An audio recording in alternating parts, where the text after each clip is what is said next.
Yes, hello, hello, hello. Good evening sa inyong lahat dyan. Time here is 11:30. Mag-alas 12 na guys.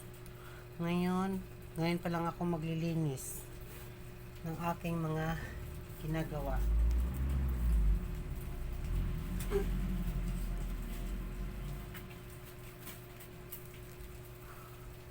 Nabutas ang puwet ko pala.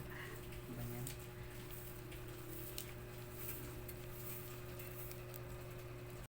Istorbo to nagpa-pop up sa akin. Hindi ko alam kung paano ma-remove. Ang kulit, wala naman sa lugar. Diyos ko po. Hello guys, halika na guys. Maglinis muna tayo bago tayo matulog. Pero hindi maglalaba pa ako guys. Yung mga nagpa-pop up na yan, wala sa lugar. Hindi ko ma-remove. Ilang beses ko na ano yan. Din na ko na sige pa rin. Yung Lazada at saka Shopee na yan. Diyos ko. Wala sa lugar ang pagpa-pop up. Nakakasira ng ano eh. Ng cellphone. Alam mo ba yan, pag nagbubukas ka ng Facebook, nauna pa sila sa'yo. Kahit anong apps buksan mo, nauna pa sila. Niremove ko na yan eh. Bumabalik pa rin. Diyos ko.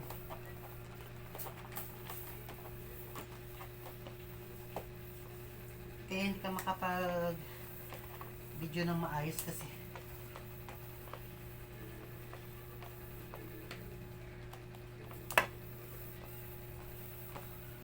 Walang video ko dahil sa nagpa-pop up na yan. Hindi ko ma-remove. Ilang beses ko na na-remove. Di pa rin na-remove. Diyos ko po. Diba?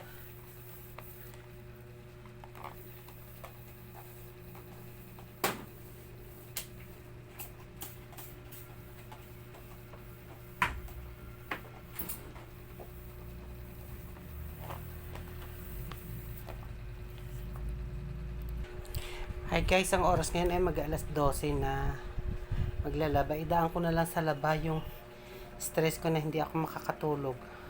Alam niyo ba guys, sa kakaisip ko, maikwento ko lang sa inyo. Hello, hello, hello guys.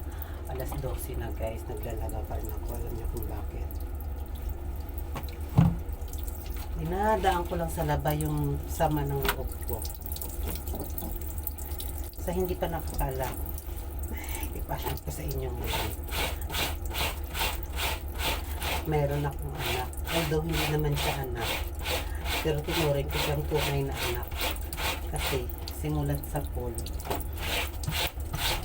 ako nagpalaki sa kanya hanggang sa nag-high school hanggang ngayon.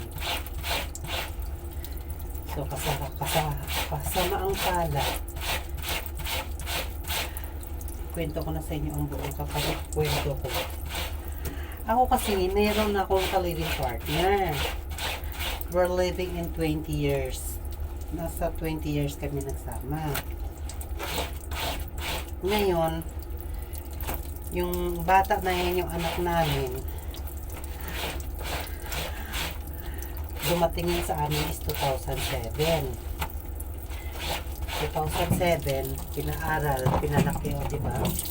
Yung bata na yan, bago namin kunin, ay may diferensya yan. Tawag nito, meron siyang primary complex. Ngayon, syempre, nagtyaga ako sa ospital para magamot ang primary complex niya. So, in short, naghiwalay kami ng tatay niya since 2020 until now. Ngayon, binigay ko sa tatay niya yung bata. Ngayon, ang nangyari, okay naman. Within 3 months, after 3 months na nangyari, hindi na maganda ang pagtrato sa kanya ng bata. Ewan ko nangyari sa ama nito. Ngayon, pinaaral namin. Ngayon, nandun sa kanya yung bata, sa tatay niya, doon nag-continue ng grade 10 after grade 11. Ngayon, hindi ko lang alam kung bakit nagka-problema ng bata. Simula nung naghiwalay kami ng tatay niya, naapektuhan ng bata sa amin. Kasi, iniidolo siya ng anak niya. Ngayon, nangyari, anak niya parang Hindi ko alam kung na-depress o ano. Ngayon, kinuha ko, bumalik dito para mag-aral. Ngayon naman, nandito na siya nag-aral sa ninang niya. Ito dahil shortcut lang to para para mabilis lang. Nag-aral siya dito, bumalik siya may kusang na mag-aral dito sa Quezon City. Kasi tinanggap naman ng ninang niya kasi gusto niya doon siya sa ninang niya mag-aral. Sinusuportahan naman ng ninang niya, ng anak ng ninang niya. Kumbaga, hindi naman iba sa amin. Family friend na rin lang namin. So ngayon, ang nangyari, nagpaalam ang bata na pupunta dito sa akin pagkagaling kanina sa school 3:30. Ang ina-expect ng ninang nandito na sa akin. Siyempre, tiwala, diba? Kasi nagpaalam. Ngayon, ang nangyari, tinawagan ko, sabi niya, nandiyan na ba yung anak mo? Sabi ko, wala naman, di naman pumunta dito. So, sabi niya, nagpaalam siya, nandiyan daw sa'yo pupunta. Ha? Sabi ko, hindi pa dumating. Ngayon, nag-text sa akin. Tama ba yan? Iti-text sa akin.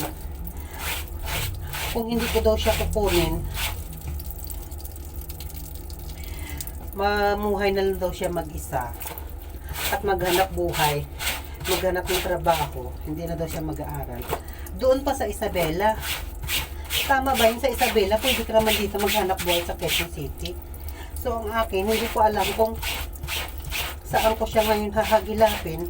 Malalaman ko yan kung sino nagsundo sa kanya na babae. Kasi sabi doon, may nagsundo sa kanya doon ng babae papuntang Isabela. So, ang tanong ko, sino yung kasama mo doon sa Isabela? Wala naman ikaw kakilala, wala naman akong kamag-anak doon sa Isabela. Diba?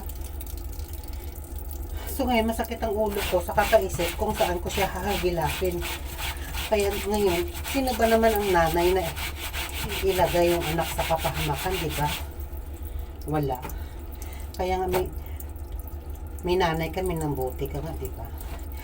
Nag-text sa akin. Kung tatanggapin ko daw ba siya. Siyempre, bilang nanay, siyempre tanggapin kita kasi anak ka, diba? Ngayon ang nangyari, hanggang ngayon, hindi ko pa alam kung saan ko hagilapin. Kasi ang sabi, pupunta daw siya ng Isabela. Yun ang sabi niya sa text sa akin. So ako, Angel, kung nasaan ka man ngayon, Angel, binigyan ka na ng pagkakataon para mag-aral, para tapusin ang grade 12 mo. Anong ginawa mo? Sinira mo na naman. Dapat, Angel, kung nagsasabi ka lang ng totoo, wala namang problema, di ba? Sabi ko sa'yo na hindi ko alam kung ano oras ako makakauwi. Di ba? Sabi mo kahit gabi okay lang. Kaya nga, di ba, kahit gabi pwede naman kita sunduin. Kahit pagod ako, nagreklamo ba ako? Di ba hindi? Dahil anak kita, syempre responsibilidad kita. Kaya lang sa ginawa mo, Angel, walang natutuwa. Ninang mo, hindi natutuwa. Mga ate mo doon nag-alala. Ninang mo nag-alala. Syempre lalo na. Angel, hindi mo kilala ang sinamahan mo. Ha? Bakit ka sumasama sa hindi mo kilala? Ang ikinatatakot ko lang, baka kasi ibenta ka doon nang nagdala sa'yo, nang nagsundo sa'yo. Kung kani-kanina ka binibenta, hindi ka ba natatakot? Ito ang Shopee, ang kulit. Angel, bata ka pa. Hindi mo pa alam ang ginagawa mo. At bakit ka sumama sa hindi mo kakilala? Gaano mo ba yung kakilala ang sinamahan mo, Angel? Ay kung ibininta ka doon kung kani-kanino. Ha, Angel? Nag-iisip ka ba, anak? Ako nag-alala sa'yo. Ha? Ay kung hindi kita mahal, hindi kita hahanapin. Diba? Tinanggap nga kita, diba? Kung saan ka man, umuwi ka na.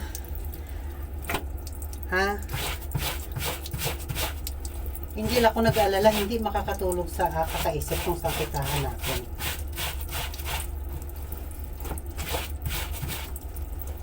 Ha, Angel, dito ako. Alam mo naman kung saan mo ako pumunta. Pwede ka naman pumunta dito sa akin. Bakit kailangan mo pa magsinungaling doon sa mga ninang? Angel, hindi mo kailangan magsinungaling. Dahil alam mo naman kung saan ka pupunta at sino ang pupuntahan mo.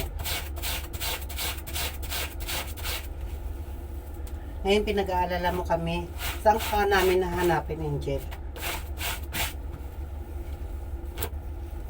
Pati yung kasama mo, Angel, pag ako nagreklamo, Angel, madadama yan. Sinasabi ko sa'yo.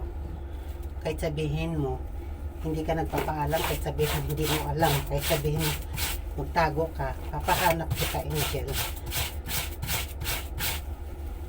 Pati ang kasama mo yung kasama mo nagsundo sa'yo, madadama yan, Angel. Sinasabi ko sa'yo. Hindi ka nag-iingat, hindi ka nag-iisip. Na kung malagay ka sa alanganin, sino pa rin ang hahanapin mo? Ako pa rin. Angel, nagbabanda na tayo. Angel, hindi mo kilalang sinamahan mo, basta ka na lang sumasama. Hindi ka ba nag-iisip, Angel? Eh kung anong mangyari kung sa sinamahan mo. Sige lang, Angel, mahanap din kita.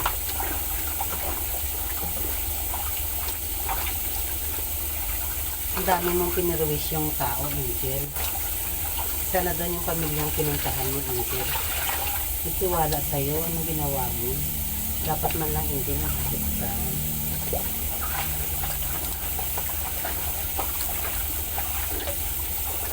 Na hindi mo kano-ano, pinag-aaral ka, pinagbibigyan ka. Ito ang kulit ng Shopee, mandak lang mo may Shopee sa akin. Ay, 10% na lang ako. Angel, ba hindi mo kilala sinasamahan mo, Angel?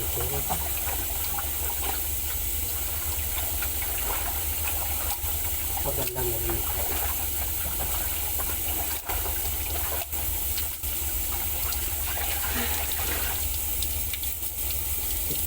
Ako pinag-iisip mo kung saan kita hahanapin, kung sige lang, mahanap din kita.